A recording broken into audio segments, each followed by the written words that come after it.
Bonjour, bienvenue dans la série sur la mécanique quantique. Donc, nous avions vu une série d'exemples de phénomènes qui sont manifestement irréversibles. Ils ne se produisent jamais que dans un seul sens du temps, du passé vers le futur. Et c'est en fait ces phénomènes-là qui permettent de définir ce qui est le passé et ce qui est le futur. Le passé et le futur sont définis par rapport au sens des transformations irréversibles. D'où vient l'irréversibilité? Alors on peut déjà regarder la mesure quantique. Lorsqu'on a un système, disons par exemple une particule qui est dans l'état position x1 plus x2, par exemple, j'effectue une mesure et je vais trouver, par exemple, la mesure de la position, je trouve x1. Dans ce cas-là, une partie de l'information est perdue, puisque la position c'était x1 plus x2 et je n'ai plus que x1. Il m'est donc impossible de reconstituer l'état d'origine, parce que sans l'avoir mesuré, je ne connais pas nécessairement l'autre composante x2, ça pourrait être x3, x4, etc. Et donc je n'ai plus l'information permettant le processus inverse. Toutefois, nous avons vu qu'avec les états relatifs, ce phénomène de réduction était subjectif. C'est d'ailleurs aussi une des raisons de rejeter la réduction, car elle introduit une irréversibilité qui n'est qu'apparente. Ainsi, avec les états relatifs, si S0 est le système qui permet la mesure, x1 plus x2, celui-ci conduit alors à S1 fois S1 x1 plus S2 x2, un état que nous connaissons bien. Le système de mesure, par exemple, nous, l'observateur, sommes corrélés avec l'état de l'objet, de la particule. Et l'état est interprété par les états relatifs. Mais le processus inverse est possible. Toute l'information est toujours présente, et cette transformation-là, inverse, est légitime. L'équation de Schrödinger le permet, c'est une évolution linéaire et même unitaire, totalement réversible. Et en passant de cet état-là à cet état-là, on a simplement l'état de S qui est effacé, il perd toute information sur l'état de ce qui est mesuré, c'est la position de la particule, et on se retrouve dans l'état d'origine. Ce genre de phénomène s'observe d'ailleurs au niveau microscopique. Avec des particules, on peut avoir une perte de l'intrication avec une évolution de ce type. C'est tout à fait possible. Souvent c'est un peu plus complexe que ça, mais c'est possible. Donc, ce n'est pas là, en tout cas, du point de vue des états relatifs, ce n'est pas l'origine de l'irréversibilité. On peut alors chercher du côté des phénomènes physiques, des lois physiques. Alors, les lois physiques les plus fondamentales, c'est celles qui sont décrites par les interactions fondamentales. Celles-ci sont au nombre de 4. C'est l'électromagnétisme, la gravitation, les interactions faibles, comme celles responsables des intégrations bêta, et les interactions fortes, responsables des interactions nucléaires. Et toutes ces interactions sont réversibles, ou, ce qui revient à dire, invariantes par T, la transformation du temps, T en moins T. Ça ne veut pas dire qu'on remonte le temps, mais que si, dans les équations, on change le signe du temps, on obtient une équation identique. L'équation est invariante. C'est le cas d'ailleurs des formes, en tout cas des formes de l'équation, comme l'équation de Dirac. Elle est invariante par renversement du temps. Il y a une exception, et nous l'avons vu, nous l'avons étudié. C'est le cas du méson K. Nous avons vu que l'annihilation du méson K présentait une asymétrie par renversement du temps. On le trouve aussi avec le méson B. Ce sont tous des mésons qui contiennent des quarks étranges. Et donc là, il peut y avoir une violation du renversement du temps. Mais ça n'intervient que dans des processus fortement énergétiques, capables de créer de telles particules lourdes.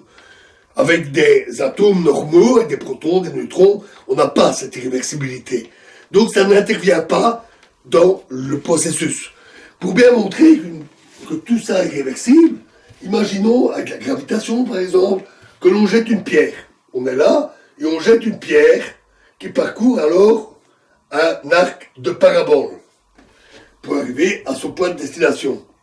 Si arrivé là, on renverse sa vitesse pour qu'elle ait la même grandeur mais en sens inverse, alors la pierre parcourt exactement le chemin inverse. Du moins, en l'absence de frottement, c'est-à-dire si on ne fait intervenir que la gravité, par exemple dans le vide. Et donc, toutes les lois physiques de ce type sont invariantes par renversement du temps. Et toutes les interactions découlent des lois, des interactions fondamentales. Toutes les lois physiques découlent de la mécanique quantique et des interactions fondamentales. Les réactions chimiques, les liaisons chimiques sont de nature électromagnétique à la base. Ce sont les liaisons entre électrons et noyaux des atomes. Et partout, on retrouve les mêmes lois. Alors, d'où vient l'irréversibilité? Puisque tout est réversible. Les lois fondamentales, la mécanique quantique, tout est réversible. Alors, d'où ça vient l'irréversibilité? Eh bien, la solution est en fait dans une théorie de l'irréversibilité. C'est la thermodynamique. Et aussi la physique statistique. Nous avons beaucoup travaillé là-dessus. D'ailleurs, la plupart des exemples que je vous ai donnés, tous les exemples que je vous ai donnés, avec la chaleur, avec le verre brisé, etc., ce sont tous des exemples macroscopiques. Ce ne sont pas des exemples avec des particules. Ce sont des exemples avec des objets complexes, avec un très très grand nombre de particules. Et de plus, beaucoup de ces phénomènes faisaient intervenir des phénomènes tels que la chaleur, comme le frottement qui provoque un échauffement. Et donc, la thermodynamique décrit typiquement les phénomènes irréversibles. Alors, reprenons l'exemple des molécules qui sont dans une paroi, dans un compartiment. On enlève la paroi et les molécules se répartissent dans tout le compartiment. On a vu que quand le nombre de particules est très grand, des milliards de milliards, le nombre d'états possibles pour les répartir dans les deux parties est tellement énorme qu'il n'y a virtuellement aucune chance de les voir revenir spontanément dans la partie de gauche. Voilà typiquement un phénomène statistique qui fait que les phénomènes sont irréversibles. En théorie, ils sont réversibles, mais on n'a aucune chance de voir la réversibilité parce que l'évolution aléatoire de l'agitation thermique, par exemple, fait que le système va toujours se retrouver dans un des milliards de milliards de milliards de milliards d'états possibles, plutôt que dans le seul et unique état où toutes les particules sont d'un seul côté.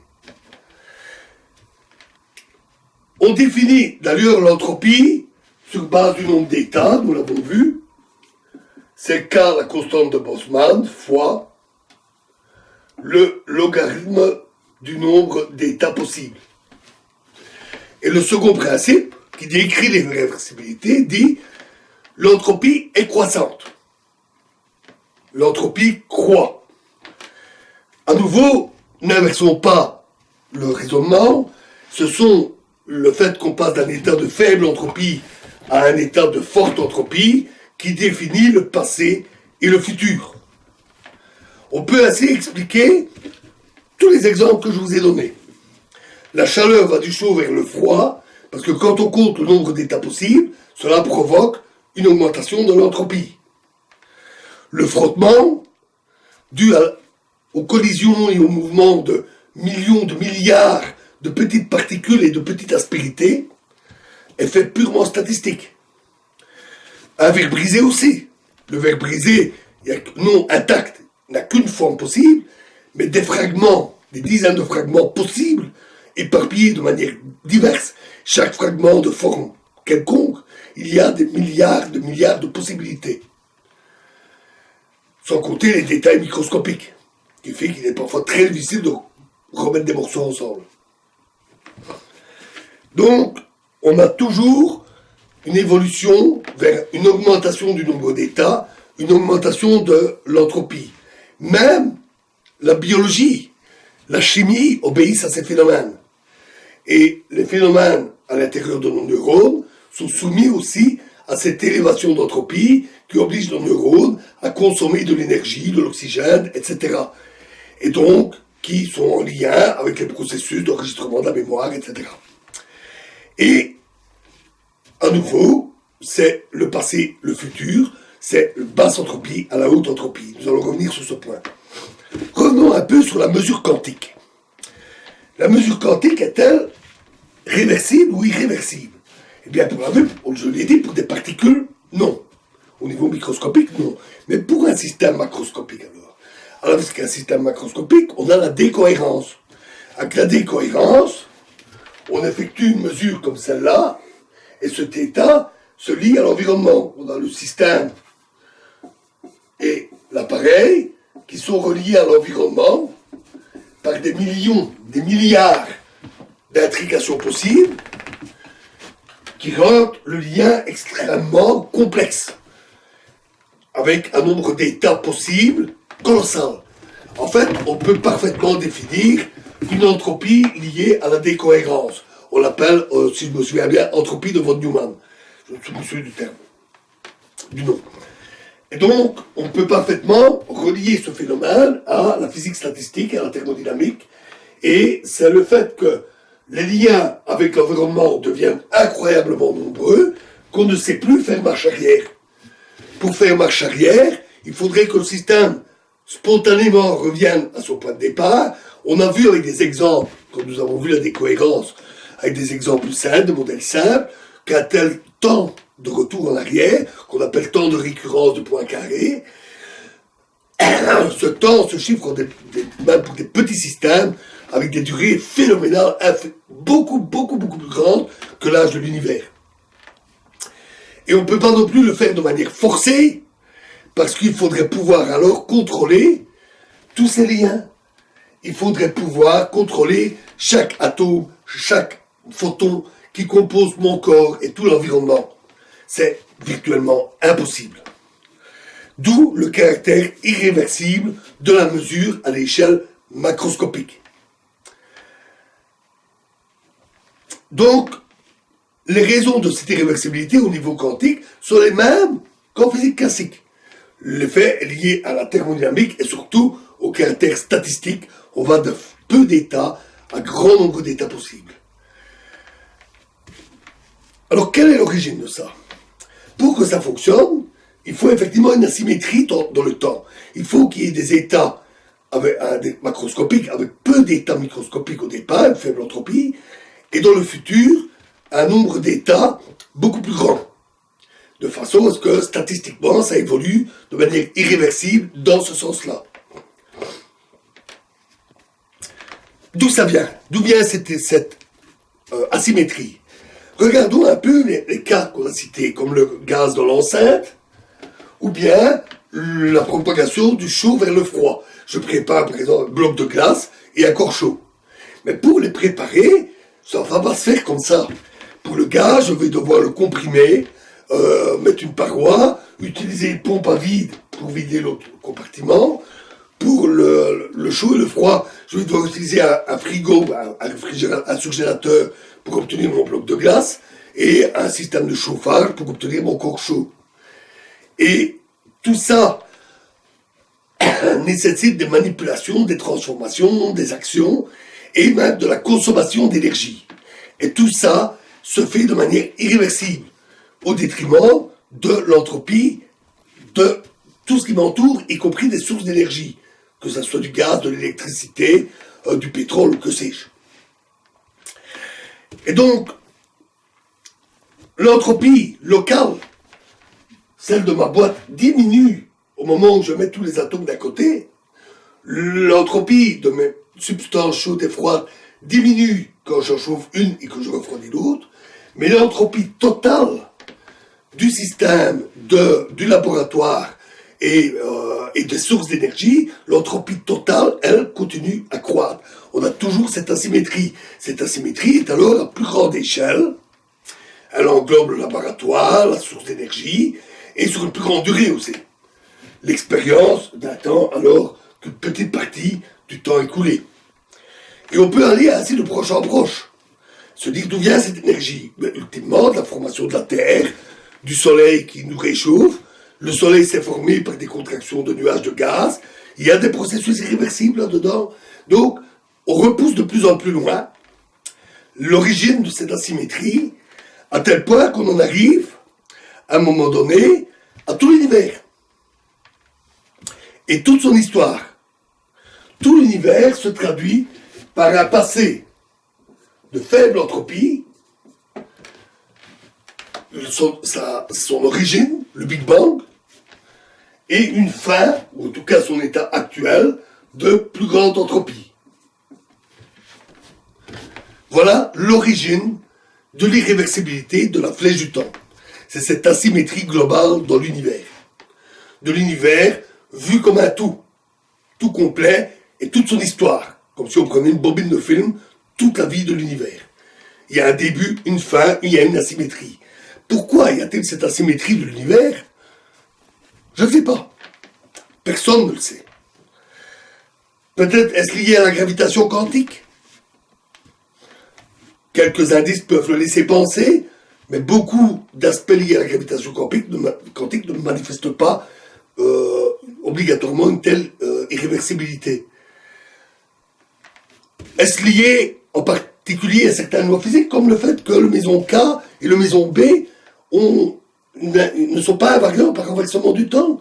Peut-être que ça traduit certaines caractéristiques des lois physiques de l'univers. Peut-être les deux sont liés, la symétrie globale et ces aspects des lois fondamentales. Peut-être, je ne sais pas. Personne ne le sait. Et donc ça sera pour l'avenir. Quand on créera des meilleures théories, des théories dites unifiées, qui unifieront l'ensemble des phénomènes, y compris la gravitation, et que l'on comprendra mieux la structure de l'univers, son évolution, son origine. A-t-il commencé tel qu'on le voit avec le Big Bang, ou y a-t-il eu un passé avant?